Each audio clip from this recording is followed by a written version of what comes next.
أعوذ بالله من الشيطان الرجيم. بسم الله الرحمن الرحيم.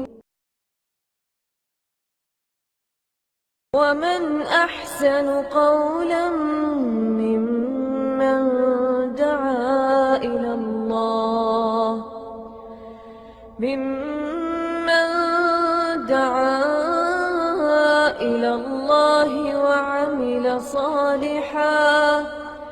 وعمل صالحا وقال إنني من المسلمين.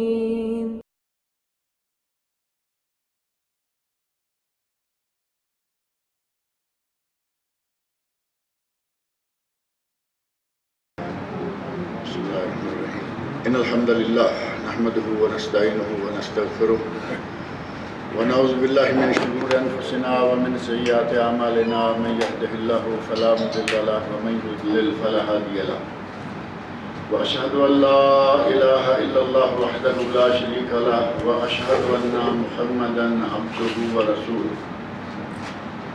أما بعد فإن خير الحديث كتاب الله وخير الهدي هدي محمد صلى الله عليه وسلم وشر الأمور محدثاتها وكل محدثة بدعة وكل بدعة ضلالة وكل ضلالة في النار. رب اشرح لي صدري ويسر لي أمري واحلل عقدة من لساني يفقهوا قولي. رب اعوذ بک من همزات الشیاطین واعوذ بک رب ان یحضرون. اعوذ باللہ السمیع العلیم من الشیطان الرجیم. بسم اللہ الرحمن الرحیم. والفجر وليال عشر والشفع والوتر واللیل اذا یسر. قرآن کریم میں سے 30ویں سپارے کی سورۃ الفجر، جو کہ قرآن کریم کے سورتوں کی ترتیب کے حساب سے 89 نمبر پر 89 نمبر پر یہ سورت ہے، جس کی میں نے پہلی 4 آیتیں آپ کے سامنے پڑھی ہیں.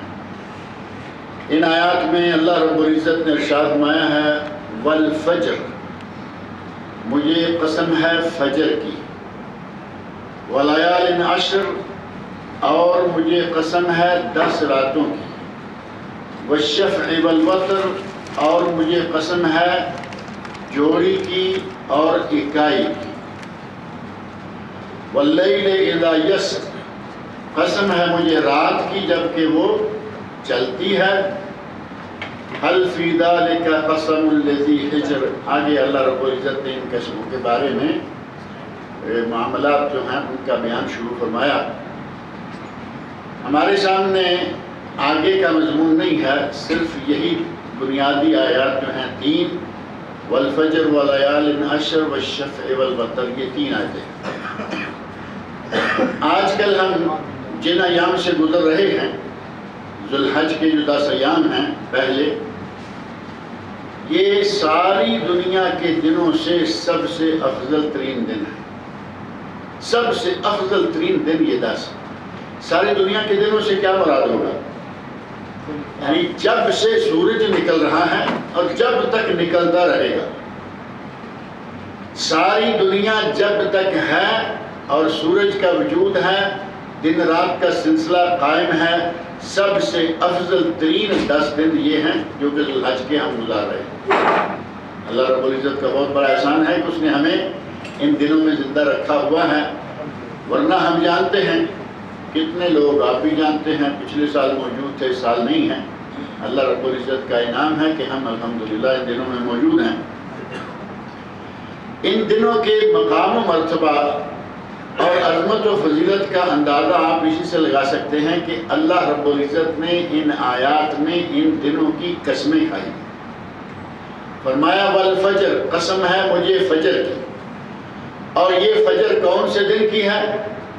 حافظ ابن کثیر رحمۃ اللہ علیہ، جو مفسرین سلف، قرآن مفسرین میں سے بہترین مفسر، اور جن کی کتاب تفسیر ابن کثیر تفسیر کی کتابوں میں سے بہترین کتاب ہے، انہوں نے اپنی کتاب میں تفسیر بالمعصور، خاص طور پر وہ تفسیر کی کتاب میں جو اپنے دماغ سے باتیں نہیں کرتے بلکہ سلف صالحین امت صحابہ کے اقوال، یہ تفسیر ابن کثیر کی خصوصیت ہے کہ تفسیر القرآن بالقرآن، قرآن کریم کی تفسیر قرآن کریم ہی کسی دوسری آیت کے ساتھ، اور تفسیر القرآن بالحدیث الشریف اور بالسنہ، قرآن کریم کی تفسیر نبی صلی اللہ علیہ وسلم کے ارشادات کے ساتھ، و تفسیر القرآن بآثار صحابہ کرام رضی اللہ عنہم کے اقوال کے ساتھ تفسیر، اس موضوع کی، اس انداز کی بہترین تفسیر ہے تفسیر ابن کثیر، جو آج اردو میں موجود ہے، زمانہ سے موجود ہے۔ مولانا محمد ابراہیم جونگڑی رحمۃ اللہ علیہ نے سب سے پہلے اس کا ترجمہ کیا اور چھاپی، اور آج اس کے کئی اداروں کی طرف سے ترجمے چھپے ہوئے ہیں۔ بنیادی ترجمہ ان کا، کسی نے چوری کیا، دو لفظ لگائے دوسری طرف لے گیا، دوسرے نے کچھ کیا کچھ اور لے گیا، سب سے پہلے مترجم مولانا محمد ابراہیم جونگڑی رحمۃ اللہ علیہ، بہت ساری کتابوں کے مصنف ہیں، انہی میں سے یہ اس تفسیر ابن کثیر کے مترجم۔ اس تفسیر میں حافظ ابن کثیر رحمۃ اللہ علیہ نے لکھا ہے کہ والفجر، قسم ہے فجر کی، اس سے مراد ہے یوم النحر کی فجر۔ یوم النحر و قربانی کون سا دن ہے؟ 10 ذو الحج، جسے ہم عید کا دن کہتے ہیں۔ اللہ رب العزت نے 10 ذو الحج کی قسم کھائی، آگے فرمایا وَلَيَالٍ عَشْرٍ، اور مجھے قسم ہے 10 راتوں کی، اور یہ 10 راتیں یہی ذو الحج کی 10 راتیں ہیں۔ وَالشَّفْعِ وَالْوَتْرِ، اور قسم ہے جوڑی کی اور قسم ہے اکائی کی، یہ جوڑی اور اکائی وہ بھی اسی ماہ ذو الحج کے ہی 2 دن ہیں، جن میں سے جوڑی ہے یوم نحر و قربانی عید کا دن، اور اکائی ہے یوم عرفہ۔ یوم عرفہ جو کہ 8 کو الگ کیا جائے تو 1 رہ جائے گا نا، جو ہندسہ 2 پہ تقسیم ہوتا جائے اس کو الگ کرتے جائیں، پیچھے جو بچے گا وہ ہوگا اکائی۔ اس حساب سے 1 3 5 7 9 11 13 15 17 19 21 یہ سب وتر شمار ہوگا۔ اور وتر کو وتر کیوں کہا جاتا ہے؟ کیونکہ وہ بھی اصل میں ایک ہے، وتر اصل میں ایک ہے، اور نبی اکرم صلی اللہ علیہ وسلم کا ارشاد گرامی ہے ان اللہ وتر، اللہ ایک ہے، وَيُحِبُّ الْوِتْرَ، اور اللہ کو وتر پسند ہے۔ اب دیکھیں نبی صلی اللہ علیہ وسلم نے وتر کو اپنی زندگی میں کس انداز میں نافذ کیا ہوا تھا۔ کھجور کھاتے ہیں تو 3 5 7، کھجور کھائیں تو 3 5 7، کوئی بھی کام ہے اس میں یقیناً کوشش کر کے اس کو وتر شکل میں رکھتے۔ یہ نبی اکرم صلی اللہ علیہ وسلم کی طرف سے وتر کا اہتمام ہے۔ اللہ رب العزت نے والشفع والوتر کہہ کر 2 دنوں کی قسم کھائی، جو کہ یوم عرفہ اور یوم نحر ہے۔ گویا کہ قرآن کریم میں اللہ رب العزت نے ان دنوں کی قسم کھائی ہے، اور آپ سمجھ سکتے ہیں کہ جن دنوں کی قسم اللہ کھائے کوئی عام سے دن ہوں گے؟ قرآن کریم میں اللہ نے جن جن چیزوں کی قسم کھائی ہے وہ عام چیزیں نہیں، بہت اسپیشل چیزیں ہیں۔ اللہ رب العزت نے والتین والزیتون وطور سینین وہذا البلد الامین 4 چیزوں کی قسم کھائی۔ 3 انجیر، آپ کسی ڈاکٹر سے، کسی حکیم سے، ڈاکٹروں بیچاروں کو کیا پتا ہوگا، کسی حکیم سے پوچھ کر دیکھیں، کسی طب نبوی کے ماہر سے پوچھ کے دیکھیں کہ 3 کا کیا مقام ہے۔ دواؤں میں بہترین دوا، بہت ساری بیماریوں کے لیے شفا، 3، اور اگر تازہ 3 آپ کھا کے دیکھیں تو انتہائی لذیذ اور مزیدار، ہرے رنگ کا تازہ 3 پکا ہوا ہو، بہت ہی میٹھا، بہت مزیدار۔ اللہ رب العزت نے ان کی قسم کھائی، زیتون کی قسم کھائی، اور زیتون میں ہزاروں بیماریوں کی شفا۔ آپ کہتے ہیں کہ زیتون غذا ہے، زیتون سالن ہے، آپ نے فرمایا جس کے گھر میں زیتون ہو اس کے گھر میں سالن کی کوئی کمی نہیں. اور زیتون تیل آپ پئیں تو شفا، ملیں تو شفا، جس طرح بھی اس کو استعمال کریں. دانا کھائیں تو شفا، تیل کھائیں پئیں تو شفا، ملیں تو شفا. اور آگے فرمایا والتین والزیتون وطور سینین. طور وہ پہاڑ ہے جو معروف ہے. حضرت موسیٰ علیہ السلام کو اللہ رب العزت نے وہاں بلایا اور اللہ نے موسیٰ علیہ السلام کو اپنی ہم کلامی کے شرف سے نوازا. ہم کلام کون ہوئے؟ اللہ رب العزت. کلم اللہ موسیٰ تکلیما، اللہ نے موسیٰ سے بات کی. اب یہاں یہ نقطہ ذہن میں رکھیں کہ موسیٰ علیہ السلام نے اللہ سے بات نہیں، اللہ نے موسیٰ علیہ السلام سے بات کی اور انہیں اس شرف سے نوازا. غرض یہ کہ یہ تینوں چیزیں انتہائی اہم ہیں اور ان تینوں سے بڑھ کر چوتھی چیز ہے وَبَلَدْ وَالتِّينِ وَالزَّيْتُونِ وَطُورِ سِينِينَ وَهَذَا الْبَلَدِ الْأَمِينَ. اور یہ امن والا شہر، یہ امن والا شہر کون سا ہے؟ مکہ مکرمہ. مکہ مکرمہ جو کہ حرم ہے، مکہ مکرمہ جس میں قتل و غارت منع ہے، مکہ مکرمہ جس میں گری پڑی چیز اٹھانا تک منع ہے. اگر کسی کو کوئی چیز مل جائے تو وہ جیب میں نہیں ڈال سکتا. اس کے لیے ضروری ہے کہ مکتب المفقودات، دفتر مفقودات کچھ بھی لکھا ہے عربی میں اور اردو میں، انگلش میں، ان کا ایک باقاعدہ آفس بنا ہوا ہے. جو حرم سے چیز ملے وہاں جا کے جمع کرا. آپ کو اٹھا کر اپنے قبضے میں لینے کی اجازت نہیں ہے. ان کو دیں، جس کی گری ہے وہ پوچھتے تاچتے وہاں پہنچے گا، اس کو چیز مل جائے گی. اور حرم وہ مقام ہے جہاں آپ ایک نماز پڑھیں تو 1,00,000 نماز کا ثواب. آپ اندازہ کریں کہ 1,00,000 کہاں تک جا کے پہنچتی ہے بات. آدمی اپنی زندگی میں کہے کہ میں ایک نماز کو 1,00,000 مرتبہ پڑھوں، پہنچے گا؟ کوئی بھی نماز، چھوٹی سے چھوٹی نماز کون سی ہے؟ فجر کی. سب سے چھوٹی فجر ہے نا، سنت سمیت بھی 4 رکعت، اور مغرب کی سنت سمیت 5. اللہ رب العزت نے ایسا مقام دیا مکہ مکرمہ کو کہ اسے حرم بنایا. اور اگر کوئی مسجد حرام میں نماز پڑھ لے، اور بعض علماء نے کہا کہ حرم پورا شامل ہے، یعنی جہاں تک حرم کی حدود لکھا ہوا ہے نا، جس راستے میں جائیں ایک بورڈ لکھا ہوا مل جائے گا بدایت حدود الحرم، نہایت نکلتے ہوئے نہایت حدود الحرم. جدہ کو جائیں تو شمیسی، مدینہ منورہ کو جائیں تو مکہ کے اندر ہی آخری کنارے پر بورڈ لگا ہوا ہے. آپ ادھر طائف کو نکل، جس راستے بھی جائیں گے حدود حرم کا آغاز کہاں سے ہوتا ہے اور حدود حرم ختم کہاں سے ہوتی ہے، وہ ساری چیزیں لکھی ہوئی ہیں. ان حدود کے اندر جو ایک نماز پڑھے اس کو 1,00,000 نماز کا ثواب ہو. اللہ رب العزت نے جن چیزوں کی قسم کھائی کوئی خاص اہمیت، اور جب ان دنوں کی قسم کھائی تو ان میں یہ 10 دن وہ دن ہیں جن کو کہا کہ ساری دنیا کے دنوں سے افضل ترین دن. اللہ رب العزت نے خاص مقام ان کو دیا. اور یہاں ایک چیز ذہن میں رکھیں، علامہ ابن قیم رحمۃ اللہ علیہ نے اپنے استاد گرامی شیخ الاسلام امام ابن تیمیہ رحمۃ اللہ علیہ کی ایک بات نقل کی ہے. کہتے ہیں کہ شیخ الاسلام ابن تیمیہ فرماتے ہیں دنوں میں سے دن، سال بھر کے دنیا بھر کے دنوں میں سے دن افضل ہیں ذوالحج کے یہ 10، اور راتیں افضل ہیں رمضان کی آخری 10.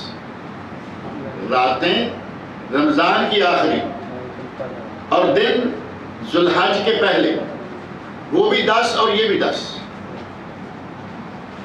کہتے ہیں کہ اگر کوئی آدمی تلاش بھی کرنا چاہے تو اسے اس سے بہتر توجیہ نہیں مل سکتی. اور وہ بہتر توجیہ کیا ہے؟ یہ دن اس لیے افضل کہ سب سے زیادہ قیمتی اعمال اور اجر و ثواب کے اعمال جو ہیں وہ ان دنوں میں ہیں. اور راتیں افضل وہ کیوں ہیں؟ کیونکہ ان 10 راتوں میں ایک رات صرف ایسی ہے کہ اگر کوئی اس کی عبادت کر لے تو 1000 مہینے کی عبادت سے بھی زیادہ کا ثواب ملے گا. اور وہ ہے لیلۃ القدر. لیلۃ القدر خیر من 1000 شہر. لیلۃ القدر 1000 مہینے سے بہتر. 1000 مہینہ 83 سال اور 4 مہینے بنتے ہیں۔ یہ رمضان سارا یہ آپ سنتے رہے ہیں سورۃ القدر کی تفسیر۔ اللہ رب العزت نے رمضان المبارک کی آخری 10 راتوں میں سے ایک رات لیلۃ القدر بنائی، جس کی عبادت کا ثواب اتنا، کہتے ہیں راتیں وہ افضل اور دن یہ ماہ ذوالحج کے پہلے 10 دن افضل، کہتے ہیں اس سے بہتر توجیہ کوئی دوسرا بیان کر ہی نہیں سکتا۔ اور یقیناً یہ بات صحیح ہے کہ اللہ رب العزت نے ان دنوں کو اتنا مقام عطا فرمایا۔ ان دنوں کی خصوصیت، ان دنوں کی فضیلت کے سلسلہ میں ایک یہ کہ اللہ نے قسمیں کھائیں، جیسا کہ میں نے آپ کے سامنے قرآن کریم کی سورۃ 89 پہلی 3 آیتیں پڑھ کے دیکھیں کتنی قسمیں کس طرح اللہ رب العزت نے، فجر کی قسم، 10 راتوں کی قسم، جوڑی کی قسم، اکائی کی قسم، وہ ساری یہی دن۔ اور یہی اسی پر بس نہیں بلکہ یہ دن وہ ہیں جن کو ایک اور شرف حاصل ہے کہ یہ دن حرمت والے مہینوں میں سے 10 دن ہیں۔ حرمت والے مہینے 4 ہیں۔ حجۃ الوداع کے موقع پر نبی اکرم صلی اللہ علیہ وسلم نے 4 مہینے ذکر کیے۔ صحیح بخاری اور صحیح مسلم میں یہ حدیث موجود ہے کہ حرمت والے مہینے 4 ہیں۔ نبی صلی اللہ علیہ وسلم نے حرمت والے ان 4 مہینوں کا ذکر کیا اور ان کی باقاعدہ حد بندی فرما دی کہ وہ حرمت والے 4 مہینے کون کون سے۔ قرآن کریم میں اللہ نے 4 مہینے کا ذکر کیا لیکن نام نہیں لیے۔ سورۃ التوبہ آیت نمبر 36 پڑھ کے دیکھ لیں، اللہ رب العزت نے ارشاد فرمایا ان عدت الشہور عند اللہ 12 شہرا فی کتاب اللہ، مہینوں کی تعداد اللہ کے نزدیک 12 ہے۔ 12 تو معلوم ہے نا، یہاں 12 تو بڑا آسانی سے سمجھ میں آ جاتا ہے۔ اللہ کے نزدیک مہینوں کی تعداد 12، کب سے؟ یوم خلق السماوات والارض، اس دن سے جب سے اللہ نے زمین و آسمان بنایا۔ گویا کہ ہمارا کیلنڈر یا ہماری ڈائری یا ہماری تقویم اللہ رب العزت نے اس وقت سے تیار کر رکھی ہے جب سے اس نے یہ زمین و آسمان بنایا۔ اور آگے فرمایا منہا 4 حرم، اور ان 12 مہینوں میں سے 4 مہینے حرمت والے، حرمت والے 4 مہینے ہیں۔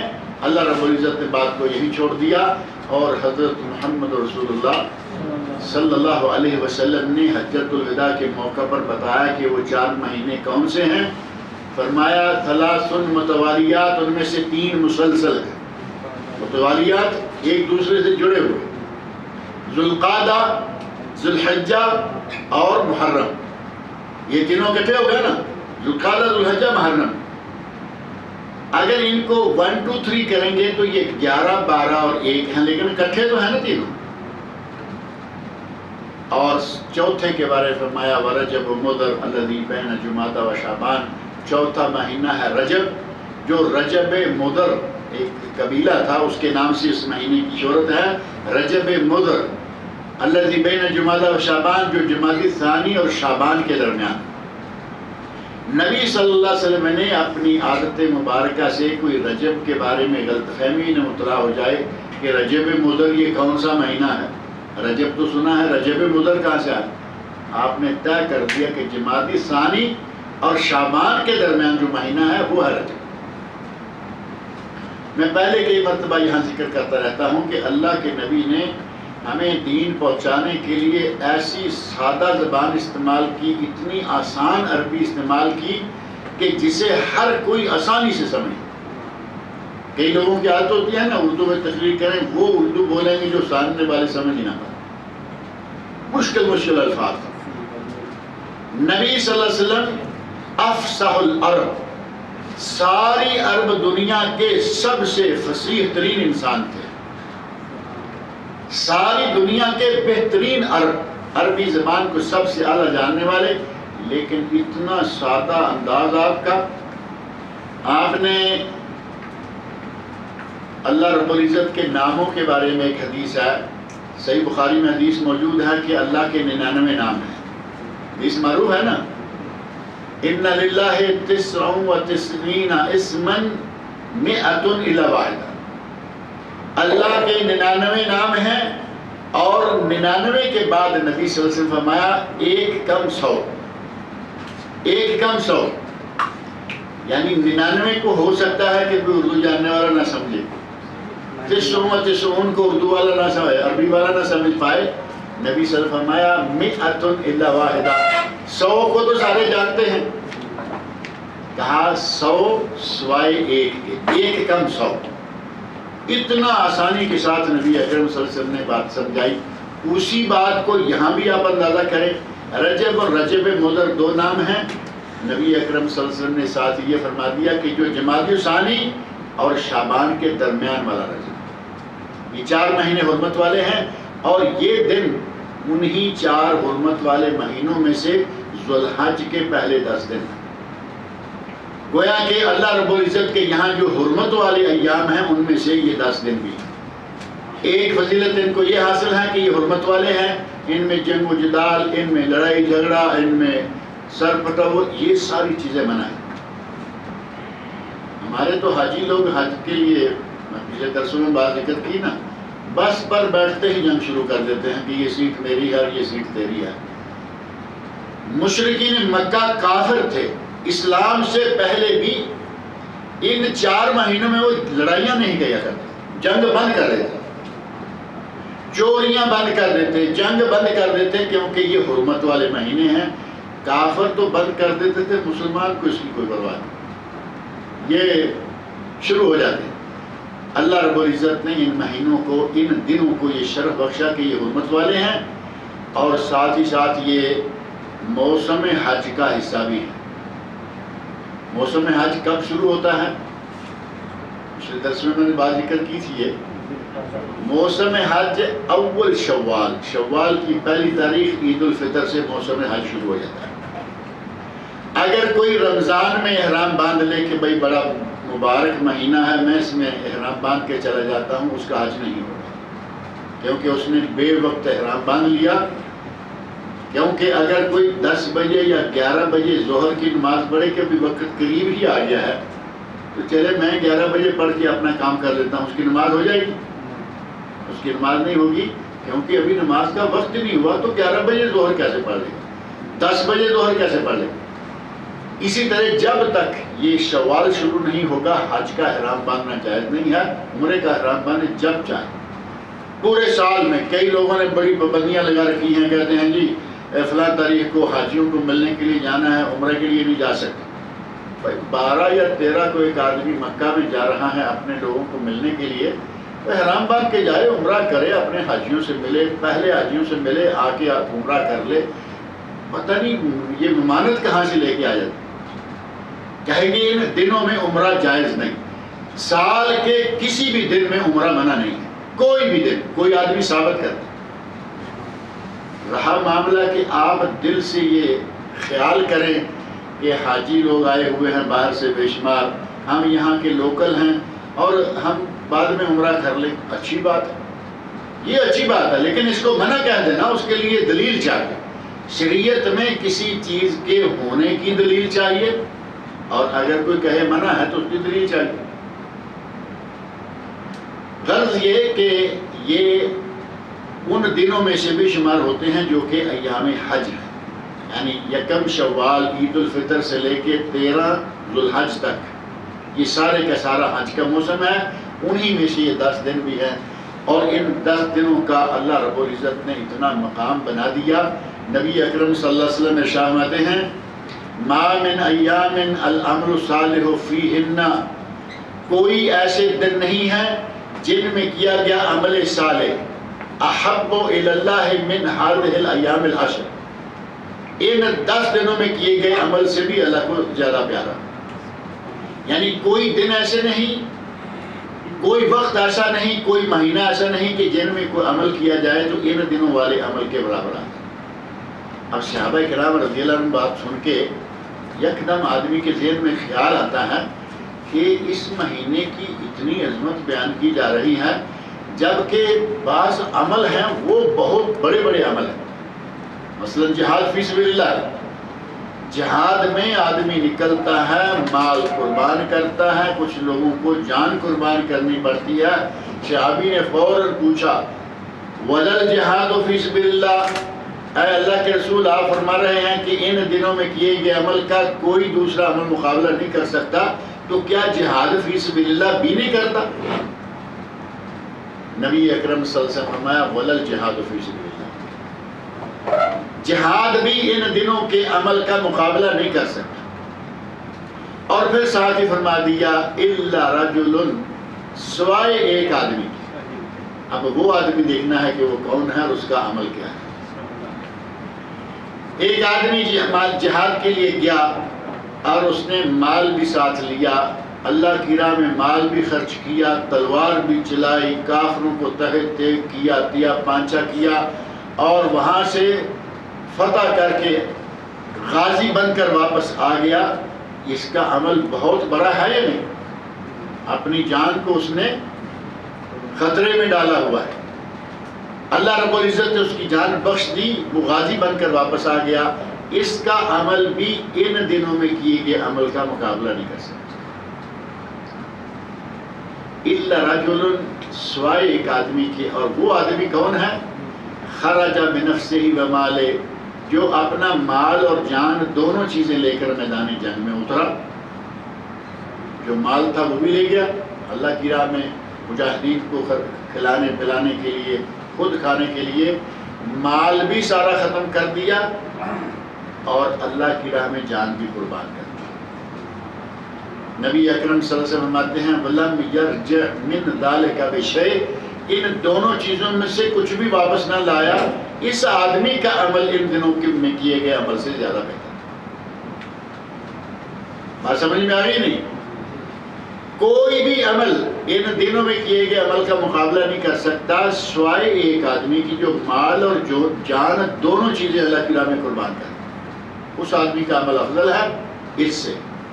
اگر جان واپس لے کے آ گیا تو افضل نہیں بنتا۔ نبی صلی اللہ علیہ وسلم نے دونوں کا ذکر کیا، لم یرجع من ذلک بشیء، مال اور جان میں سے کوئی بھی واپس نہیں لائے، مال بھی اللہ کی راہ میں قربان کر دیا اور جان بھی اللہ کی راہ میں قربان کر دیا۔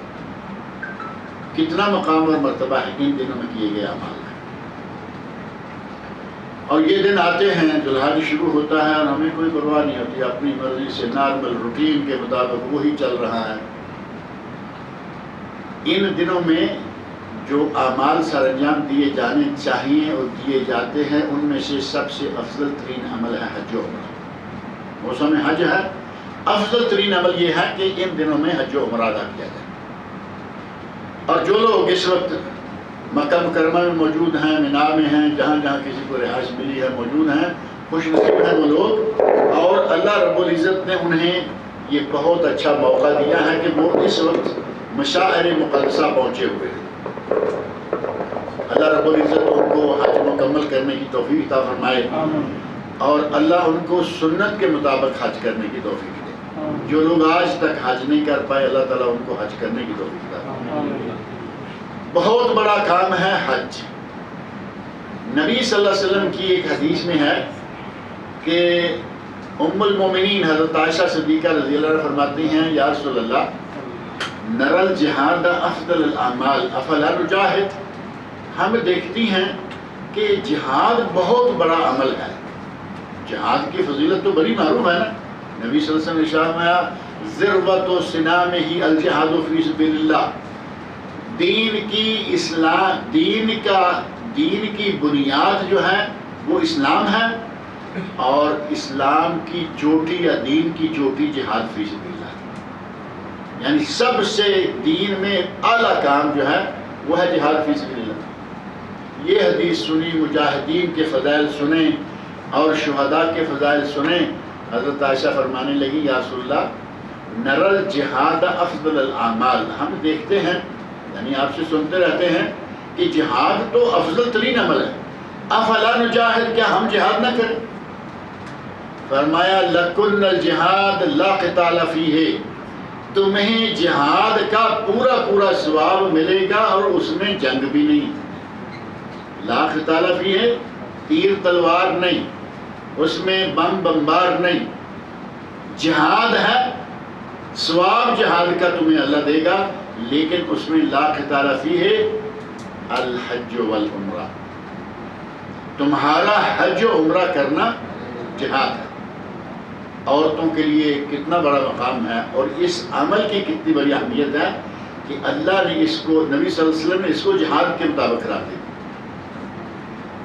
اور یہی نہیں، نبی اکرم صلی اللہ علیہ وسلم فرمایا جہاد الکبیر والضعیف والمرأة، تین لوگ جو بہت بری عمر کا ہو گیا، اللہ نے توفیق دے دی اور وہ حج کے لیے روانہ ہو گیا، ایک ضعیف ہے، کمزور ہے، جوان ہے لیکن کمزور ہے، اللہ نے توفیق دی وہ حج کے لیے نکل گیا، اور اسی طرح عورت ہے، عورت کو تو ویسے صنف نازک کہا گیا نا اردو میں، اردو والوں نے پکا رکھ دیا صنف نازک، لیڈیز فرسٹ والوں نے کہا کہ یہ نازک، اور اس میں کوئی شک نہیں کہ عورت صنف نازک ہے۔ نبی صلی اللہ علیہ وسلم نے عورت کے صنف نازک ہونے کا اشارہ اس حدیث میں دیا۔ ایک صحابی اونٹوں کو چلانے کے لیے ہدی کہا کرتے تھے، ہدی ہوتی ہے اونٹوں کو چلانے کے لیے، رات کو جو ایک اونٹ کا آدمی بیٹھا ہوا شیر پڑتا ہے، ان شیروں کی لے پر اونٹ راتوں کو تیز چلتے ہیں، بھاگتے ہیں۔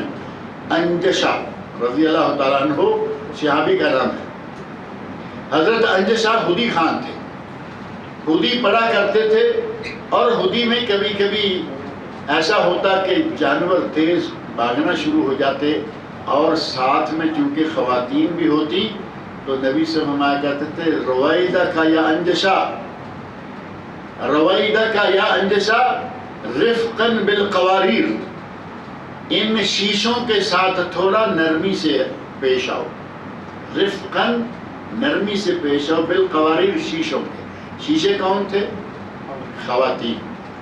نبی اکرم صلی اللہ علیہ وسلم نے عورتوں کو شیشہ قرار دیا کہ یہ نرم و نازک قسم کی صنف ہے، اس کے ساتھ ایسا نہ ہو کہ اونٹ تیز بھاگیں گے تو خواتین کے لیے مشقت کا باعث ہو جائے گا۔ غرض یہ کہ عورتوں کے لیے، بڑی عمر کے لوگوں کے لیے اور ضعیف لوگوں کے لیے، بچوں کے لیے حج جہاد کے برابر اجر و ثواب رہتا ہے۔ اور نبی صلی اللہ علیہ وسلم سے پوچھا گیا ای العمل افضل یا رسول اللہ، کچھ حدیث پہلے ذکر کی گئی ہیں پچھلے درسوں میں، ای العمل افضل یا رسول اللہ، اے اللہ کے رسول سب سے افضل عمل کون سا ہے؟ آپ نے فرمایا الایمان باللہ ورسولہ، سب سے افضل ترین عمل یہ ہے کہ آدمی اللہ اور اس کے رسول پر ایمان لائے۔ اللہ اور رسول پر ایمان ہی نہ ہو تو پھر عمل کی قیمت ہی کوئی نہیں ہوتی۔ آدمی کا اگر اسلام نہیں ہے، ایمان نہیں، مسلمان نہیں ہو، چاہے کچھ بھی کرتا رہے کوئی فائدہ نہیں ہوتا۔ ام المومنین حضرت عائشہ صدیقہ رضی اللہ عنہا ایک دن نبی صلی اللہ علیہ وسلم سے پوچھتی ہیں یا رسول اللہ، عبداللہ بن جدعان بہت بڑا سخی تھا، ہر سال حاجیوں کے لیے حج کے موقع پر 100 اونٹ ذبح کر کے ان کو کھلایا کرتا۔ اندازہ کریں کتنی بڑی قربانی ہے، کتنی بڑی سخاوت ہے، ہر سال 100 اونٹ ذبح کرتا اور حاجیوں کو کھلا دیتا۔ تو کیا اس کو کچھ فائدہ ملے گا؟ آخرت میں کوئی فائدہ ہوگا؟ نبی سے فرمایا عائشہ اس نے یہ کبھی نہیں کہا تھا کہ یا اللہ مجھے آخرت میں جنت دینا، کیونکہ وہ تو جنت کا ماننے والا ہی نہیں تھا، یعنی وہ مسلمان نہیں تھا، اس نے اسلام قبول نہیں کیا، اور جن لوگوں نے اسلام قبول نہیں کیا وہ آخرت کو نہیں مانتے۔ فرمایا اس کے نے چاہے کتنی بھی سخاوت کی ہے آخرت میں اس کے کسی کام نہیں آئے گی، کیونکہ اس کا ایمان نہیں۔ لہذا سب سے پہلا، سب سے افضل ترین عمل نبی اکرم صلی اللہ علیہ وسلم نے فرمایا کہ وہ ہے الایمان باللہ ورسولہ، اللہ اور اس کے رسول پر ایمان لانا۔ صحابی کہتے ہیں ثم ایو، اے اللہ کے رسول اس کے بعد کون سا عمل ہے؟ آپ نے ارشاد فرمایا الجہاد فی سبیل اللہ، ایمان لانے کے بعد افضل ترین عمل جہاد فی سبیل اللہ ہے۔ جیسے کہ دوسری حدیث میں نے ذکر کی ضربۃ و سنا میں ہی الجہاد فی سبیل اللہ، اسلام کی چوٹی جہاد فی سبیل اللہ۔ اور صحابی نے پوچھا تیسرا عمل، تو فرمایا حج مبرور، ان دو کے بعد افضل ترین عمل ہے حج مبرور، جو کہ مقبول، حج مقبول ہے۔ اور حج مبرور کیا ہے؟ ایک درس پچھلے دنوں دمام میں تھا اور یہاں بھی مختصر میں نے ذکر کیا، اشارہ میں پھر دے دیتا ہوں۔ آدمی مال حلال سے حج کرے، آدمی صرف اللہ کی رضا کے لیے حج کرے، لوگوں کے دکھلاوے اور لوگوں کی باتیں اور ملامت سے بچنے کے لیے نہیں، سنت رسول کے عین مطابق حج کرے، لوگوں کا مال کھایا ہوا ہے، یتیموں کی جائیدادیں ہڑپ کی ہوئی ہیں، وہ ساری واپس کر کے حج پہ جائے۔ اگر ان بنیادی شرطوں کو طے کر کے حج کرتا ہے انشاءاللہ اس کا حج حج مبرور ہوگا۔ اور اگر یتیم بھتیجے، یتیم اپنے پڑوسی لوگوں کے مال پہ قبضہ کر کے سانپ بن کے بیٹھا ہوا ہے اور وہ کہے کہ میں حج کرنے جا رہا ہوں، اس کا حج مبرور کہاں سے ہوگا؟ حج مبرور، نبی اکرم صلی اللہ علیہ وسلم نے حج مبرور کا ثواب بتایا، فرمایا العمرۃ الی العمرۃ کفارۃ لما بینہما، ایک عمرہ دوسرے عمرہ کے درمیان والے تمام گناہوں کا کفارہ ہے۔ ایک عمرہ حج کیا، ایک عمرہ 2 4 6 مہینے سال 2 سال کے بعد کیا، درمیان والے سارے گناہوں کو اللہ ختم کر دیتا ہے۔ اور آگے فرمایا والحج المبرور لیس لہ جزاء الا الجنہ، اور حج مبرور کی جزا تو جنت ہی ہے۔ گویا کہ اللہ نے جنت کا ٹکٹ پکڑا دیا جو حج مبرور کر کے آ جائے، اور سارے گناہ اللہ تعالیٰ معاف کر دیتا ہے۔ صحیح بخاری مسلم کے حدیث معروف ہے من حج ولم یرفث ولم یفسق، جس نے حج کیا، حج کے دوران اس نے کوئی شہوانی حرکت، فعل اور بات نہ کی، نہ ہی کسی گناہ کا ارتکاب کیا، رجع من ذنوبہ کیوم ولدتہ امہ، وہ اس طرح گناہوں سے پاک ہو کر واپس آیا جیسے کہ آج ہی اس کی ماں نے اسے جنم دیا۔ حج کا کتنا مقام ہے، کتنا مرتبہ ہے، لیکن حج میں جو حج مبرور کی شرائط ہیں، 3 شرطیں قرآن کریم میں آئی ہیں، ان میں سے پہلی رفث، یعنی حج کے دوران احرام باندھا ہوا ہے، مکہ حدود حرم کے اندر موجود ہے، شہوانی حرکات بالکل نہ ہو اور گناہ نہ ہو، اور تیسرا لڑائی جھگڑا نہ ہو۔ یہ چیز بار بار دیکھنے آ رہی ہے، لڑائی جھگڑا نہ ہو۔ حرمت کے مہینوں میں لڑائی جھگڑا نہیں ہونا چاہیے، کرتے ہیں۔ حج کے موقع پر لڑائی جھگڑا نہیں ہونا چاہیے، کرتے ہیں۔ یہاں بس میں بیٹھنے سے لے کر مکہ میں بس میں بیٹھنے تک موقع جھگڑا، بس پہ بیٹھتے وقت جھگڑا کہ سیٹ میری اور تیری، آگے نکل گئے، ظہر کا وقت ہو گیا یا عشاء کا وقت ہو گیا، مغرب کا وقت، لوگ کہتے ہیں کہ ہم جمع کر کے پڑھیں گے، آدھے کہہ رہے ہیں نہیں جمع کریں گے، وہاں جھگڑا شروع ہو گیا۔ کچھ کہتے ہیں قصر کہہ رہے ہیں، کوئی کہتے ہیں قصر نہیں کریں گے، مسلسل۔ اور یہی معاملہ جا کے مینا میں، مزدلفہ میں کتنے مسائل، اور ہمارے علماء کرام نے کتنے عجیب و غریب راستے بتا رکھے ہیں۔ تعجب ہوتا ہے، ایک صاحب کہتے ہیں کہ اگر مسجد نمرہ میں امام کے ساتھ جو نماز پڑھو ظہر اور عصر، تو 2 رکعتیں ظہر کی 2 عصر کی جمع اور قصر ظہر کے وقت پڑھ لو، یعنی یہ جو مسجد نمرہ میں پہنچ گیا۔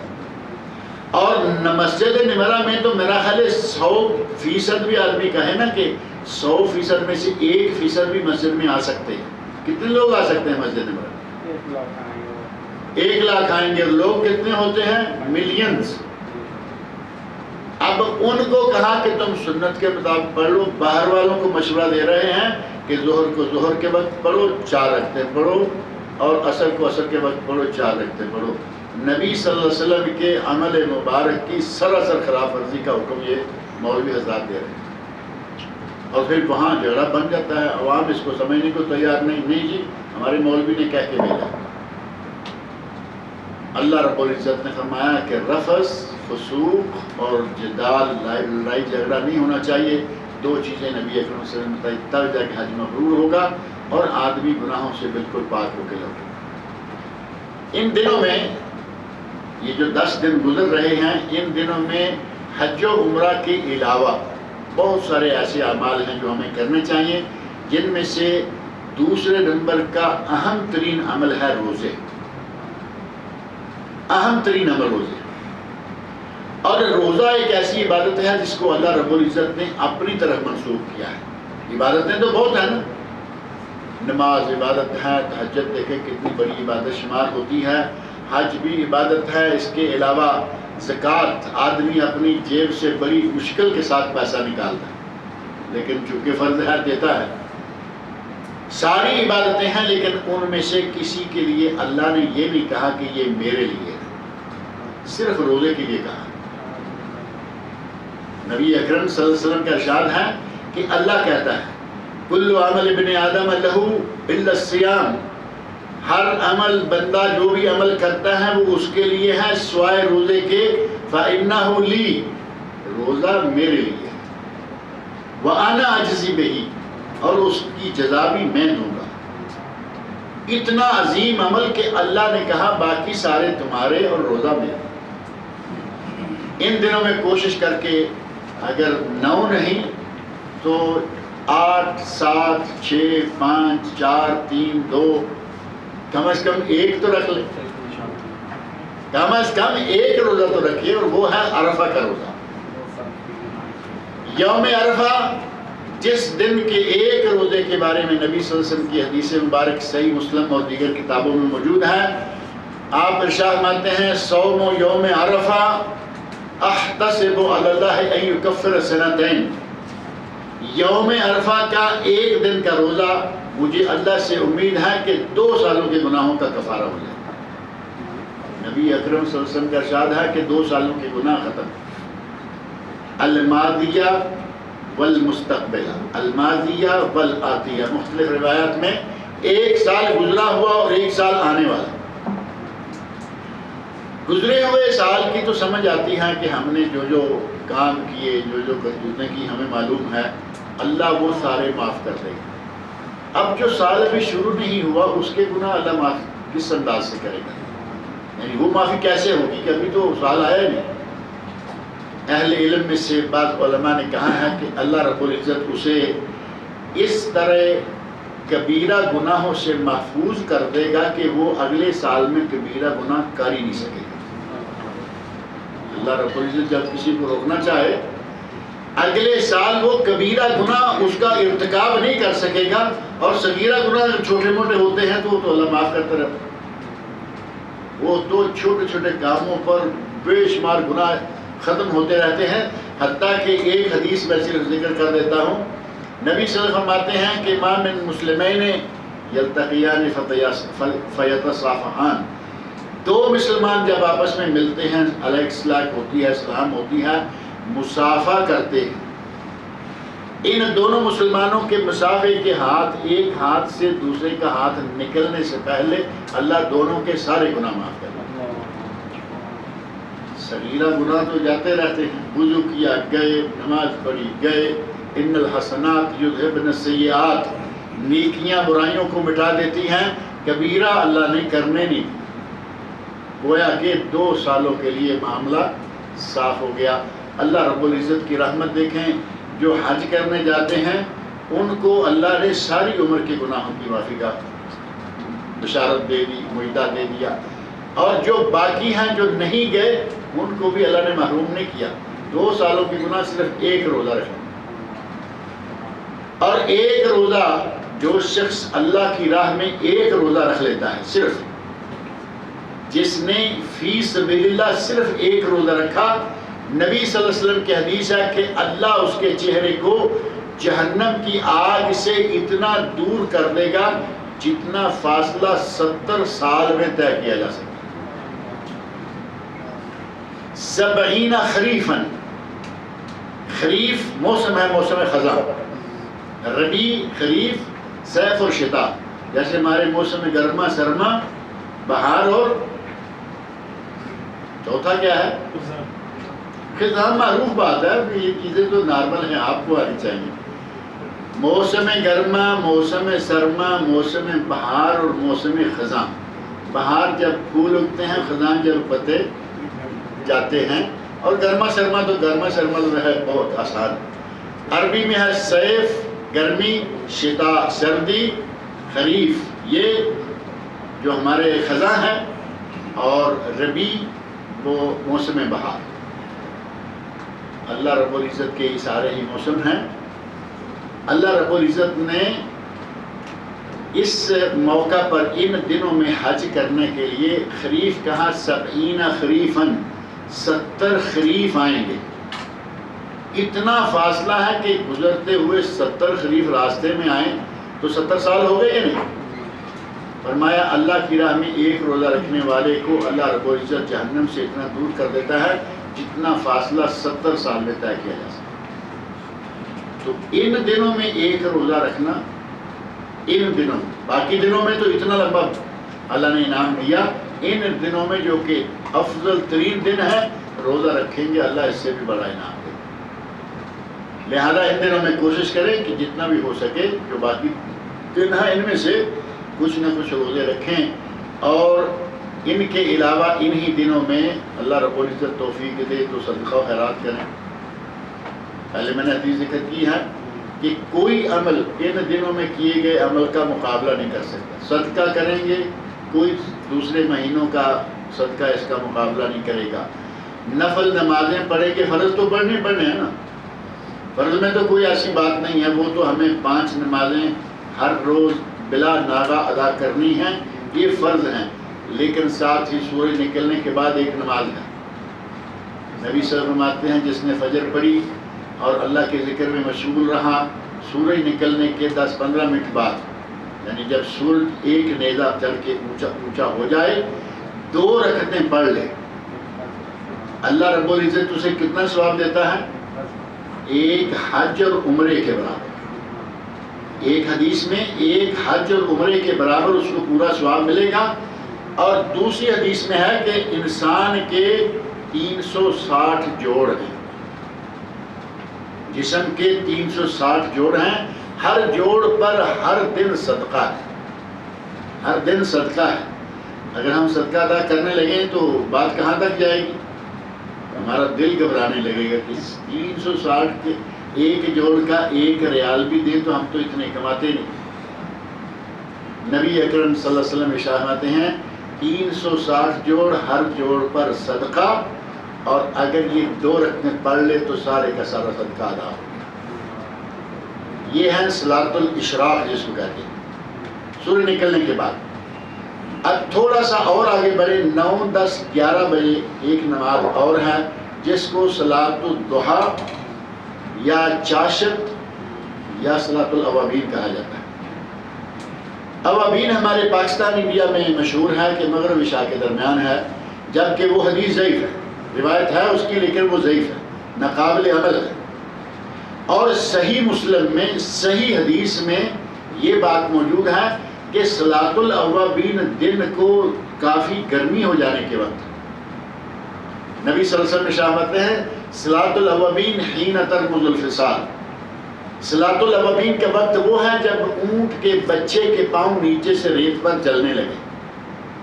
بڑے اونٹ کے پاؤں تو کیا چلیں گے، وہ تو معلوم ہے کہ سخت ہو چکے ہیں لوہے کی طرح، وہ جہاں چاہے چلتا پھر رہا ہے، نہ کانٹا لگتا ہے نہ گرمی لگتی ہے، لیکن بچے کے پاؤں نرم ہیں۔ اور نبی اکرم صلی اللہ علیہ وسلم فرمایا حین ترمض الفصال، جب اونٹ کے بچے کے پاؤں چلنے لگے۔ ترمض رمض یرمض ترمض رمضان، یہی ایک لفظ یہ بھی ذہن میں رکھے کہ رمضان کو رمضان کیوں کہا گیا؟ کہ یہ گناہوں کو جلا دیتا ہے۔ رمضان کو رمضان کہنے کی وجہ تسمیہ ایک یہ بھی ہے کہ رمضان بندے کے گناہوں کو، روزے داروں کے گناہوں کو مٹا دیتا ہے۔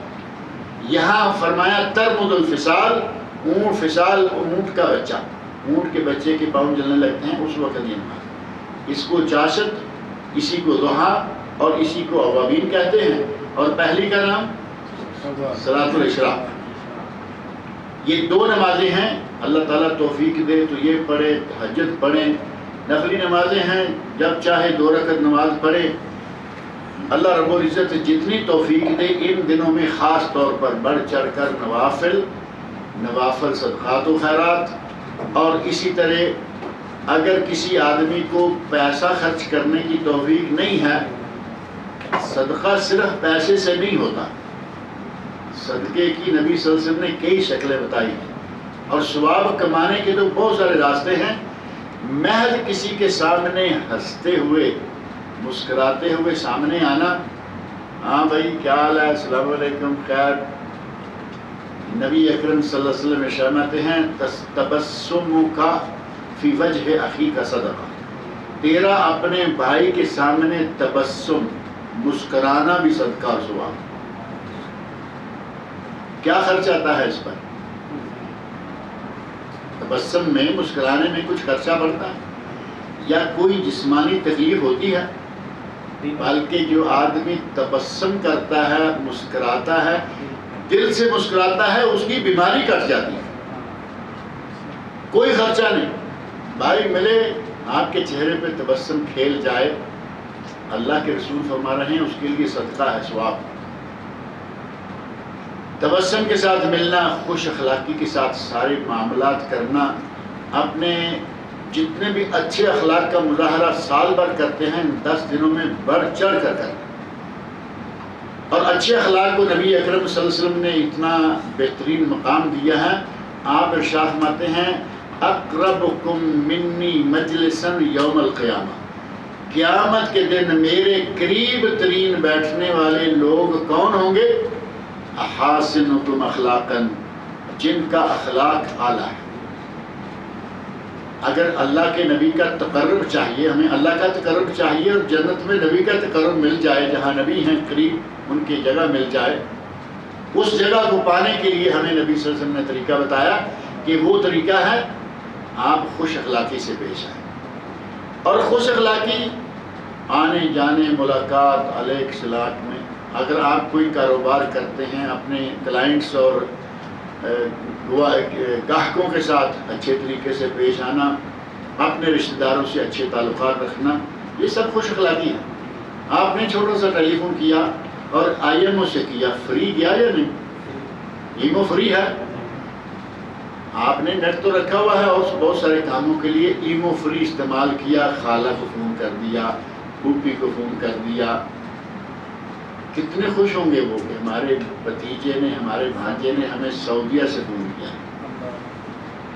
اگر ثواب کمانا ہے تو چھوٹے چھوٹے کام، صلہ رحمی، آپ کی خالہ ماں کی جگہ، نبی سے فرماتے ہیں الخالۃ بمنزلۃ الام، خالہ ماں کی جگہ ہے، اور پھوپھی باپ کی بہن، اتنے قریبی رشتے ہیں، اور ہم سال ہا سال خبر تک نہیں ہے۔ اور یہ تو پھوپھی اور خالہ کی بات ہے، کچھ لوگ تو ایسے ہیں کہ بھائی بہنوں سے سالوں نہیں ملتے۔ پھوپھی اور خالہ تھوڑا سا فرق ہے نا، بھائی بہن ایک پیٹ سے جنم لینے والے، سالوں اپنی بہنوں اور اپنے بھائیوں کو ایک دوسرے کے ساتھ ایسا بائیکاٹ کیا ہوا جیسے اسرائیل کے ساتھ کیا ہوا۔ ہمیں چاہیے کہ اپنے دل کو تھوڑا نرم رکھیں، اپنے بھائی بہنوں سے رابطے رکھیں۔ اب کچھ لوگ ہیں ان کا ایک طرف بڑا مضبوط رابطہ ہے، کون سا؟ بیوی اور سسرال، بیوی اور سسرال سے سیٹ ہیں، سالوں کے ساتھ سیٹ ہیں، سسرال میں سالہ ہیں تو اس کو کتنا مقام دیا گیا، آدھے گھر والا رکھ لیا اس کو، اور پورے گھر والا سالہ ہوتا ہے۔ اور اس طرف آئیں، بھائی سے ملاقات نہیں، چچا سے ملاقات نہیں، بہن سے ملاقات نہیں، ان سب کو ایسے اگنور کیا ہوا ہے جیسے کہ وہ ہماری رشتہ داری ہے۔ صلہ رحمی بہت بڑا کام، صلہ رحمی بہت بڑا عمل، اور خرچ بھی کوئی نہیں، صرف آپ کے دل میں جگہ بن جانی چاہیے تھوڑی سی۔ ان دنوں میں خاص طور پر کوشش کریں اپنے عزیز و اقارب کے ساتھ رابطہ رکھیں، ان سے ملیں جلیں، جہاں ٹیلی فون کر سکتے ہیں ٹیلی فون کریں، جہاں جا سکتے ہیں جائیں آئیں۔ ان دنوں میں حسن اخلاق کا، ان دنوں میں نوافل، وہ نماز کے نوافل ہیں، وہ صدقات کے نوافل ہیں، امر بالمعروف ہے، کسی کو کوئی برا کام کرتے دیکھیں، من نہی عن المنکر، کوئی آدمی دیکھیں کہ اس میں اس کام کی توفیق ہے، گنجائش ہے، اس کو کسی اچھے کام کی طرف توجہ دلائیں۔ وہ اچھا کام کرے گا آپ کو بھی ثواب ہوگا، وہ برائی سے بچ جائے گا آپ کو بھی ثواب ہوگا، وہ بھی برائی سے بچ گیا۔ یہ سارے کام ان دنوں میں کرنے یہ کام ہے۔ یہ عشرہ ذو الحج سارے سال کے دنوں میں سے افضل ترین دن ہے، اور ہم ان دنوں میں سے آج کل گزر رہے ہیں۔ ان دنوں میں ایک مسئلہ بڑا اٹھ جاتا ہے، اور ہر سال اٹھتا ہے، اس کو میں واضح کر دوں تو اچھا ہے۔ یوم عرفہ ہوگا یہاں سوموار، پیر کو ہوگا نا یوم الاثنین منڈے۔ سعودی عرب میں اور پوری خلیج میں چونکہ ایک ہی دن میں روزہ ہوتا ہے، ایک ہی دن میں عید ہوتی ہے، ایک ہی دن میں قربانی ہوتی ہے، کیونکہ یہ سارے لوگ حج کی کیلنڈر کے ساتھ اٹیچ ہیں، قریب ہیں سارے۔ پاکستان میں کبھی پاکستان، انڈیا اور بنگلہ دیش، وہاں کبھی 1 دن کا فرق ہوتا ہے، کبھی 2 دن کا ہوتا ہے اور کبھی نہیں ہوتا۔ ابھی پچھلے رمضان میں اکٹھے روزہ رکھا گیا، پاکستان، انڈیا، بنگلہ دیش سب لوگوں نے ایک ہی دن میں روزہ رکھا، بہت اچھا ہو گیا۔ لیکن اللہ جب چاہے اکٹھا کرا دے، اللہ جب چاہے رؤیت ہلال الگ الگ ہو جائے۔ اب مسئلہ پیدا یہ ہو جاتا ہے کہ وہ لوگ جو یہاں سعودی عرب میں موجود ہیں وہ تو 9 تاریخ کو روزہ رکھیں گے، اور جو لوگ پاکستان، انڈیا میں ہیں، آج کل نیٹ نے ایک مسئلہ پیدا کر دیا ہے کہ لوگ میدان عرفات میں ہیں تو وہ ساری دنیا میں دیکھے جا رہے ہیں کہ لوگ میدان عرفات میں، تو یوم عرفہ ہو گیا نا۔ اب جو جہاں ہے وہ دیکھ کر پریشان ہوتا ہے کہ یا ہماری تو 8 تاریخ ہے، روزہ تو 9 تاریخ کا رکھنا تھا۔ مولویوں نے، علماء میں بھی یہ اختلاف پیدا ہو گیا، کچھ مولویوں نے کہا نہیں، جس دن حاجی وہاں ہوں گے وہ عرفہ ہے اور اسی دن روزہ رکھنا ہے۔ اب اگر 8 تاریخ کو، 8 ذو الحج کو لوگوں کو روزہ رکھوا دیا جاتا ہے اور اگلے روزے سے روک دیا جاتا ہے کہ عرفہ یہ ہے، کیا ہوگا؟ ایک روزہ رکھ کے یہ 1 دن پھر انتظار کریں گے، اس کے بعد عید کریں گے، یہی ہوگا نا، جبکہ عرفہ کے بعد تو عید ہو جانی چاہیے۔ تو عرفہ کون سا تاریخ بنتی ہے؟ 9 تاریخ۔ جب تک یہ نیٹ کا مسئلہ نہیں آیا، ساری دنیا میں باہر کے ملک جو ہیں وہ 9 تاریخ کو روزہ رکھتے تھے، وہی عمل ہے آج بھی اور پہلے بھی تھا۔ لیکن 8 تاریخ کو اگر حاجی میدان عرفات میں ہیں، اور میں نے شروع میں کہا کہ 9 روزے رکھو، نہیں تو 7، 8، 8، 7، 5، 4، کم از کم 1 تو رکھو، یہاں والوں کے لیے تو ٹھیک ہے، اور اگر 2 رکھ لی جائے تو کوئی مسئلہ ہے؟ 8 کا بھی رکھ لیں، سعودی عرب کا عرفہ آپ کے ملک میں، اور 9 کا رکھ لیں، آپ کے اپنے ملک کا یوم عرفہ 9 تاریخ ہے، مسئلہ ختم ہو جاتا ہے۔ جنگیں چھیڑ کے بیٹھ کے کتابیں لکھی جا رہی ہیں، مضمون لکھے جا رہے ہیں، ایک دوسرے کے خلاف تقریریں کی جا رہی ہیں، کوئی ضرورت نہیں۔ کیا 8 تاریخ کا روزہ رکھنا منع ہے؟ 9 روزے، حاجی کے لیے 8 اور دوسروں کے لیے 9، کیونکہ حج میں جو لوگ میدان عرفات میں ہیں ان کا روزہ رکھنا جائز نہیں ہے یا ثابت نہیں ہے۔ نبی صلی اللہ علیہ وسلم میدان عرفات میں روزے سے نہیں تھے، یہ مسئلہ تو آپ نے سنا ہوگا نا۔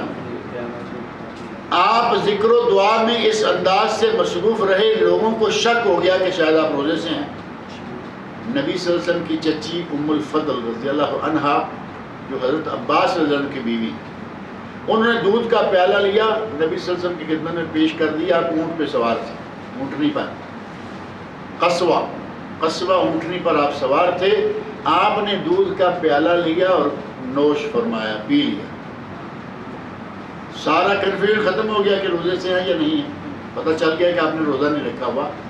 میدان عرفات میں جو لوگ حج کے لیے ہوتے ہیں انہیں روزہ نہیں رکھنا چاہیے، ذکر و دعا مشغول رہیں زیادہ سے زیادہ، نہ گلا سوکھنے کی نوبت آئے گی، نہ جب کبھی ایسا محسوس ہو پانی پئیں، جوس پئیں، آئس کریم کھائیں، جو چاہے کھائیں، وہاں ساری چیزیں موجود ہوتی ہیں۔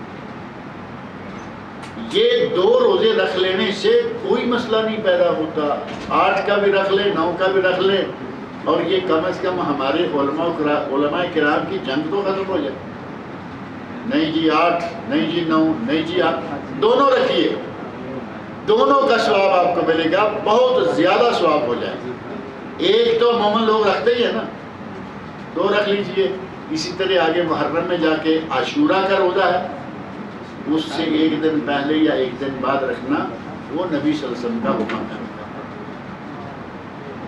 اس عاشورہ کے روزے سے 1 دن پہلے بھی روزہ رکھو یا 1 دن بعد بھی رکھو، 2 روزے ہو جائیں، کیونکہ یہود ایک رکھتے آئے ہیں اور نبی صلی اللہ علیہ وسلم نے ہمیشہ یہود کی مخالفت کی۔ اس طرح اس مسئلے کو آسانی کے ساتھ حل کریں، اور اپنے عوام میں، ہمارے علماء کو چاہیے کہ اپنے عوام میں یہ شعور دیں کہ ان دنوں میں ہر روزے کا وہ ثواب ہے، 1 تاریخ سے لے کر 9 تاریخ تک۔ کیوں 9 اور 8 کا رکھا نہیں جا سکتا اور یہ مسئلہ ختم نہیں کیا جا سکتا؟ اللہ تعالیٰ سے میری دعا ہے کہ وہ ہمیں ان دنوں میں کوئی اچھے سے اچھے عمل سر انجام دینے کی توفیق عطا فرمائے۔ اللہ رب العزت حجاج کرام کی حفاظت فرمائے، انہیں ان کا فریضہ ادا کرنے کی اور مکمل فریضہ سنت کے مطابق ادا کرنے کی توفیق عطا فرمائے۔ وما علینا الا البلاغ۔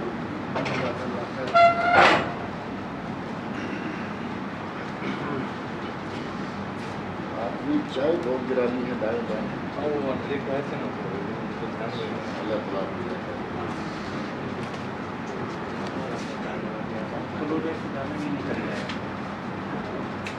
حج افراد کے بارے میں بتائیں، کہتے ہیں کہ حج افراد کیا ہیں، بلکہ اس سے بھی پہلے تاکہ کوئی نکل نہ جائے، کسی نے لکھا ہے کہ میرے بڑے بابا کا انتقال ہوا ہے۔ اب بڑے بابا دادا ہیں یا تایا، دونوں میں سے کوئی بھی ہو سکتا ہے، جو بھی ہیں اللہ رب العزت سے یہ دعا مانگیے کہ اللہ ان کی مغفرت فرمائے، ان کی بشری کوتاہیوں کو اللہ تعالیٰ معاف کرے، اللہ تعالیٰ ان کو جنت الفردوس میں اعلیٰ مقام عطا فرمائے۔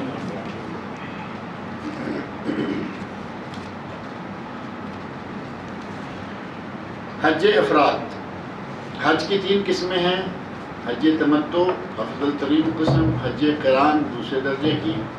نبی صلی اللہ علیہ وسلم نے قران کیا لیکن تمنا تمتع کی اس لیے اس کو افضل قرار دیا جاتا ہے۔ اور تیسری آخری اور ان دونوں میں سے کم درجے والی ہے حج افراد۔ حج افراد میں قربانی واجب نہیں ہوتی، اور حج افراد اتنا ہے کہ آپ یہاں سے گئے یا جہاں سے بھی آئے، مکہ پہنچے 8 تاریخ کو پہنچ گئے تو مینا چلے جائیں، 8 کو نہیں پہنچے تو سیدھے عرفات چلے جائیں، 9 تاریخ کو احرام باندھ کر سیدھے 9 تاریخ کو عرفات چلے گئے، وہاں سے مزدلفہ، وہاں سے واپس مینا، کنکریاں ماریں اور ناخن بال نکال لیں اور ساتھ ہی احرام نکال دیں۔ اب آپ مکہ جائیں 10 تاریخ کو ہی، یہ 3 کام پہلے کر لیے نا، قربانی ان پہ ہے نہیں، ہو گیا آٹومیٹک۔ اور رمی جمرہ عقبہ یا کبرا، اور بال یا ناخن، ان کا حلق، بال ناخن وغیرہ حلق یا تقصیر، ان 2 کے بعد احرام نکالیں، خوشبو لگائیں، جائیں حرم اور وہاں جا کے طواف اور سعی کریں۔ اگر کسی نے آنے سے پہلے یعنی عرفات میں آنے سے پہلے حرم میں جا کر طواف اور سعی کر لی ہے، وہ طواف قدوم ہوگا اور وہ سعی آپ کے حج کے لیے بھی کافی ہو سکتی ہے۔ 10 تاریخ کو صرف طواف کریں اور واپس مینا چلے جائیں، آگے باقی سارا سلسلہ جو ہے وہ دیگر حجیوں کی طرح ہی ہے۔ یہ ہے مختصر انداز سے حج افراد، ہلکا پھلکا لائٹ سا عمل ہے، اور اس کا ثواب بھی ظاہر ہے کہ اسی حساب سے تھوڑا لائٹ ہی ہوگا۔ قربانی اس میں نہیں ہے، 500-400 ریال وہ بھی بچ گیا۔ تو جیسے جیسے بچت ہوتی جائے گی، محنت کی بچت، پیسے کی بچت، ادھر سے ثواب کا بیلنس بھی تھوڑا تھوڑا کم ہوتا رہے گا۔ کیا ایسی کوئی حدیث ہے کہ اللہ نے معراج میں رسول اللہ صلی اللہ علیہ وسلم کو قیامت کا فاصلہ 1.5 دن بتایا اور 1 دن 1000 سال کے برابر ہوں گے؟ یہ معراج کی احادیث کے ضمن میں ایسی بات میرے ذہن میں کوئی نہیں ہے، لیکن اللہ کے یہاں 1 دن 1000 دن کا ہے، یہ تو معروف ہے نا۔ قیامت کا دن کتنے عرصے کا ہوگا؟ 50,000 سنہ، 50,000 سال، لیکن اللہ کے نزدیک 1 دن جو ہے وہ 1000 سال کا ہے۔ یہ قرآن کریم میں باقاعدہ بات موجود ہے۔ حاجی ہندوستان سے آیا ہوا ہے اور ابھی مکہ میں ہے، کل مینا میں نکلنے سے پہلے ناخن اور بال وغیرہ کاٹ سکتے ہیں؟ اب ظاہر ہے کہ اگر حاجی ہندوستان سے آیا ہوا ہے اور پہلے وہ اپنا عمرہ کر کے ان کاموں سے فارغ ہو چکا، چاند نکلنے سے 1 دن پہلے پھر وہ دوبارہ اپنے ناخن بال کاٹ چکا، فارغ ہو چکا، اب اسے ان 10 دنوں میں اس سنت سے فائدہ اٹھانا چاہیے کہ قربانی ذبح ہونے تک وہ کچھ نہ کرے، لیکن اس کے اوپر یہ واجب نہیں، ضروری نہیں، بہتر ہے۔ لیکن وہ لوگ جو ان دنوں میں جا رہے ہیں یا باہر سے آ رہے ہیں تب، اور اگر لوکل لوگ جا رہے ہیں خلیج کے لوگ، تو ان کے لیے چونکہ عمرہ کر کے جا کے بال کٹانے ہیں، لہذا ان پہ کوئی پابندی نہیں۔ یہ تو چونکہ عمرہ کے بعد بال کٹائیں گے ہی کٹائیں گے، لہذا اگر جاتے ہوئے یہ اپنے بال ناخن کاٹتے ہیں تو انشاءاللہ اس میں کوئی حرج نہیں۔ کیا مریض کی عیادت بیماری میں شفا کا سبب ہے؟ مریض کی عیادت میں بیماری کی شفا کا سبب تو نہیں ہے، لیکن عیادت کرنے والے کے لیے بہت ہی اجر و ثواب ہے، ایک بات۔ اور اگر عیادت کرنے والا سمجھدار ہے تو پھر اس میں شفا بھی ہے۔ اب مریض گیا، جا کے جاتے ہی کہتا ہے السلام علیکم، وہ کیا ہوا بھائی، بیمار پڑے ہوئے ہو، چارپائی پہ لگ گئے ہو، ادھر کی ادھر کی 10-20 ہانکی ہو، واپس آ گئے، یہ شفا کیا ہوگی؟ یہ تو اپنا وقت ضائع کر کے آیا ہے۔ اور اگر عیادت کرنے والا آدمی سمجھدار ہے، وہ جا کے اس مریض کے السلام علیکم کرنے کے بعد سرانے بیٹھ جائے، بائیں بیٹھ جائے، کہیں بھی بیٹھ جائے، اس کے پاس بیٹھ کر 7 مرتبہ اسأل اللہ العظیم رب العرش العظیم ان یشفیک او ان یشفیک، اسأل اللہ العظیم رب العرش العظیم ان یشفیک، یہ کلمات 7 مرتبہ کہے۔ نبی صلی اللہ علیہ وسلم ارشاد فرماتے ہیں کہ اگر اسے موت نہیں آئی ہوئی، اگر موت نہیں آئی ہوئی تو کوئی بھی بیماری ہے وہ ختم ہو جائے۔ اب سارے لوگ یہ کریں تو پھر تو شفا ہے، اور اگر گپے وپے مار کے آ جائیں تو اسے عیادت کرنے والے سے شفا کہاں ملے گی؟ تو اس میں جو سوال اس میں یہ ہے کہ عیادت کرنے والے کی بیماری میں شفا کا کوئی ایسی کوئی بات نہیں، عیادت کرنے والے کے لیے ثواب ہے، شفا کا ذکر کہیں نہیں کرتا۔ اور اگر کسی کو کسی کے آنے سے خوشی محسوس ہے، بیمار ہے اور اسے کچھ خوشی نصیب ہوئی کہ میرا کوئی عزیز آ گیا ہے، تو ظاہر ہے کہ یہ بھی ایک ثواب آپ کے لیے بن گیا۔ ویسے ہے بھی نا، وہ ایک شعر بھی ہے، ان کے آنے سے جو آ جاتی ہے چہرے پہ رونق، تو سمجھتے ہیں کہ بیمار کا حال اچھا ہے، یعنی آنے سے وہ خوش ہوا اور یہ سمجھ بیٹھے کہ اس کی بیماری ختم ہو۔ تصوف کسے کہتے ہیں؟ یہ بعد میں باتیں کریں گے انشاءاللہ۔ تصوف کسے کہتے ہیں؟ تصوف کا اسلام میں کوئی مقام نہیں ہے، زہد ہے اسلام میں۔ زہد یعنی دنیا، ترک دنیا کی طرف توجہ کم کر دینا اور آخرت کی طرف زیادہ کرنا، یہ ہے زہد۔ اسلام میں زہد ہے، تصوف نہیں۔ تصوف کا لفظ آپ کو قرآن و سنت میں کہیں نہیں ملے گا۔ کہاں سے آ گیا؟ صوفی، صوف، صفہ، یہاں سے وہاں سے، یہ رہبانیت ہے جو اللہ رب العزت نے ہمیں نہیں سکھلائی۔ رہبانیت یعنی دنیا کو چھوڑ کر عجیب و غریب قسم کی حرکتیں، عجیب و غریب قسم کے چلے اور عجیب و غریب قسم کی کرتوت، جنگل میں نکل جانا، کسی قبر پہ ڈیرا لگا کے بیٹھ جانا اور مفت کی روٹیاں توڑنا، یہ بھی تو ہوگا نا، جو کام نہیں کرتا روٹیاں تو مفت کی توڑے گا۔ مرید آئیں گے، فلاں آئیں گے، روٹیاں کھلائیں گے، یہ تصوف ہے۔ شیخ الاسلام ابن تیمیہ رحمۃ اللہ فرماتے ہیں کہ صوفی ضال مضل، صوفی گمراہ ہوتا ہے اور دوسروں کو گمراہ کرتا ہے، یہ ہے تصوف مختصر انداز سے۔ کیا سال میں کسی بھی دن عمرہ کرنا جہاد کا ثواب ہے؟ بوڑھوں، کمزوروں، عورتوں کے لیے عمرہ نہیں، حج۔ اور حدیث میں نے جو پڑھی ہے وہ ہے حج کے بارے میں، لیکن عمرہ کرنا بھی بہت بڑا عمل ہے، اور یقیناً سال کے کسی بھی دن یہ کریں، خاص طور پر جن دنوں میں حاجی حضرات ذرا کم ہوتے ہیں، عمرے والے کم ہوتے ہیں، یعنی رمضان کا مہینہ اور یہ حج کا مہینہ، رمضان سے 10-15 دن پہلے، 10-15 دن بعد، 2 مہینے ہو گئے، اور 1-1.5 مہینہ یہ، ان میں تو بہت رش رہتا ہے۔ باقی دنوں میں جب ذرا حرم نرم ہوتا ہے، ان دنوں میں جا کے عمرہ کریں، اس میں عورتیں کریں، بچے کریں، کمزور کریں، بوڑھے کریں، لیکن جو جہاد کے مقابلے کا کہا یا جہاد سے بھی افضل کہا یا جہاد کہا کہ بڑے کا عورت کا جہاد وہ ہے جس میں جنگ نہیں، وہ ہے الحج والعمرہ، حج والا، حج کے ساتھ عمرہ، اکیلا عمرہ جو ہے اس کا ذکر نہیں۔ قلبی حالات اللہ کے ہاتھ میں ہیں تو خشوع، خضوع، توکل، خوف، محبت وغیرہ دل میں ہم کیسے پیدا کر سکتے ہیں؟ اللہ کے ہاتھ میں یقیناً ہیں۔ انسان کا نیکی بدی کرنا بھی اللہ کے ہاتھ میں ہے یا نہیں؟ تو نیکی بدی میں کیا ہمیں اختیار ہے یا نہ؟ ہمیں اختیار ہے یا نہیں؟ سیدھی سی بات ہے کہ آپ کے ہاتھ میں تلوار دی گئی اور کہا کہ اس کو مارو تو ثواب ہے، جنگ ہے، کافر کو مارو ثواب ہے، گلی میں آ کے اپنے بھائی کو مار دو گے تو من قتل مومنا متعمدا اگر کوئی قرآن میں اللہ نے فرمایا اگر کسی مومن کو جان بوجھ کر قتل کر دیتا ہے فَجَزَاؤُهُ جَهَنَّمُ، اس کی جزا جہنم ہے، وہ اس میں ذلیل و خوار رہے گا اور ہمیشہ رہے گا۔ دو کام سے تلوار وہی ہے، ایک کام کرے گا تو نیکی، دوسرا کرے گا تو برائی۔ اسی طرح کا یہ معاملہ بھی ہے کہ آپ یہ نہ سمجھیں کہ آپ کو اس میں کوئی اختیار نہیں، اللہ سے دعا مانگیں، اپنے دل میں آپ محبت توکل یہ پیدا کریں۔ ہمارے توکل کی پوزیشن یہ ہے کہ اگر آپ کو کہا جائے کہ اللہ کی ذات پہ توکل کرو اللہ روزی دے گا تو ٹھیک ہے یا نہیں، یعنی اللہ کی ذات پر ایمان مضبوط کرو کہ اللہ روزی دے گا۔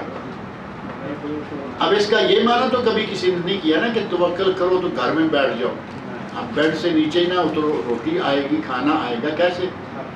جب یہ روٹی کی باری آتی ہے تو پھر کہیں گے نہیں یہ حرکت میں برکت ہے، وہاں حرکت میں برکت یاد آ گئی۔ گناہ کر لیا، کسی کہے یہ کیا، اللہ نے میری تقدیر میں لکھا ہوا تھا، اللہ نے روٹی بھی تقدیر میں لکھی ہوئی ہے، وہاں حرکت میں برکت ہے تو یہاں بھی کچھ نہ کچھ کرو۔ یہ گناہ تمہیں نظر آ رہا ہے، اللہ نے، اللہ کے رسول نے بتا رکھا کہ یہ گناہ ہے، اس کو ترک کرو، اس کو چھوڑو۔ اسی طرح کا معاملہ جو یہ کلمات لکھے گئے ہیں نا، توکل ہے، خوف ہے، محبت ہے، خشوع ہے، خضوع ہے، ہم نے اپنے دل میں ان کو پیدا کرنا ہے۔ معاملہ یقیناً اللہ کے ہاتھ میں، جس طرح روٹی کا بھی اللہ کے ہاتھ میں ہے، گناہ ثواب کا بھی اللہ کے ہاتھ میں ہے، اسی طرح ان چیزوں کا معاملہ بھی اللہ ہی کے ہاتھ میں ہے۔ لیکن جس طرح ہم عمل کرنے کے لیے، برے کام سے بچنے کے لیے کوشش کرتے ہیں، اسی طرح ہی ہمیں چاہیے کہ اپنے دل کو نرم کرنے کے لیے بھی ہر وہ طریقہ استعمال کریں جو جائز شرعن ہے۔ ایک پرچی اس میں اور ہے، چھوٹی والی پرچی میں اور کوشچن بہت لوگ شوال کے مہینے میں اگر عمرہ کر لیتے ہیں کہتے ہیں حج ان کے اوپر واجب ہو گیا، یہ بھی ایک مسئلہ ہے۔ ہاں، یہ ایک مسئلہ جو ابھی کہہ رہے ہیں نا، یہ غلط مسئلہ ہے۔ کہتے ہیں کہ اگر کسی نے شوال میں حج عمرہ کر لیا، اچھا اس کے پیچھے ہے لکھا حج افراد والی پہلی پرچی، اگر کسی نے شوال میں عمرہ کر لیا تو اس پر حج فرض ہے، یہ بالکل غلط بات ہے۔ حج کی فرضیت کی الگ اسباب ہیں، وجوہات ہیں، اور عمرہ اگر کوئی کرتا ہے تو اس کا حج فرض ہو جانے کی کوئی بات نہیں۔ ایک آدمی عمرہ کرنے گیا، اگلے سال اسے آؤٹ کر دیا گیا اور اس کے پاس حج کرنے کی توفیق ہی نہیں ہے، تو کیا یہ مجبور کیا جائے گا کہ نہیں لازم جاؤ، اپنا گھر بیچو، اپنی ساری جائیداد بیچو، حج کر کے آؤ؟ جب تک اللہ توفیق نہ دے، آدمی استطاعت حاصل نہ کر لے، تب تک حج فرض نہیں ہوتا۔ یہ ایسے مشہور کر دیا گیا کہ اگر کوئی عمرہ کر لے تو اس پہ حج فرض ہو جاتا ہے، جبکہ ایسی بات نہیں ہے۔ حضرت ابراہیم علیہ السلام کے بعد سے حضرت محمد صلی اللہ علیہ وسلم کے درمیان آنے والے نبی اور رسول نے بھی حج اور عمرہ کیا ہے کیا؟ حضرت ابراہیم علیہ السلام سے لے کر ہی تو یہ سلسلہ شروع ہو گیا ہے۔ اللہ رب العزت نے ابراہیم علیہ السلام کو یہ حکم دیا تھا، اذن فی الناس بالحج۔ ابراہیم کو اللہ نے حکم دیا، اے ابراہیم لوگوں کو حج کا اعلان کر دو، یا تو کا رجالن، وہ پیدل یہاں آئیں گے حج کرنے کے لیے، وعلی کل ضامر، اور ہر لسی ماندی کمزور اونٹنی پہ بیٹھ کے آئیں گے، یاتین من کل فج عمیق، اور وہ ہر اونچائی، گہرائی، پہاڑ، وادی، ہر جگہ سے آئیں گے، اور آ رہے ہیں۔ آج دیکھیں دنیا کے ہر ملک کا حاجی آپ کو مل جائے گا، مشرق مغرب شمال جنوب، تو سارے انبیاء حج کرتے آ رہے ہیں، اور ہمارے یہاں بھی یہ حج کیا جا رہا ہے۔ کعبہ کی عمارت کب سے تعمیر ہوئی؟ کعبہ کی عمارت کے معمار ہیں حضرت ابراہیم خلیل علیہ السلام، لیکن حضرت ابراہیم خلیل علیہ السلام کو معمار کعبہ کہا جاتا ہے نا، کعبہ کی عمارت کو تعمیر کرنے والے، لیکن کعبہ کی بنیادیں اس سے پہلے موجود تھیں۔